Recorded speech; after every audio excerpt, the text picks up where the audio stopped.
Early voting started today for the March 5th primary election. Voters are choosing the party nominees for the general election in November. You have until March 2nd to vote early in person. WRAL Capitol Bureau Chief Laura Leslie has a few pointers to make the process quicker and easier. 340 early voting sites open today all across North Carolina. That includes this one at Chavis Community Center here in Raleigh. If you're going to cast your ballot in this primary, there's a few legal changes you're going to want to know about. Early voting got off to a slow start at Chavis, probably because the presidential nominees appear to be pretty much set. Ben Jordan was one of the first voters anyway. He says there are a lot of other races to be decided, so it's still important to make your voice heard. Those state-level decisions matter so much, and people don't appreciate that as much as they should. One big change this year is the new requirement for photo ID. Make sure you bring your driver's license or another approved form of photo ID with you.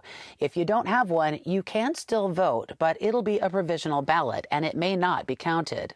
If you're voting absentee by mail, you'll now have to include a photocopy of your ID with your ballot or attest under oath to why you don't have one.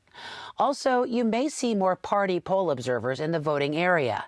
They're now allowed to move around more. They should be wearing a badge that identifies them as an observer, and they're not allowed to interact with you, see how you vote, or photograph you.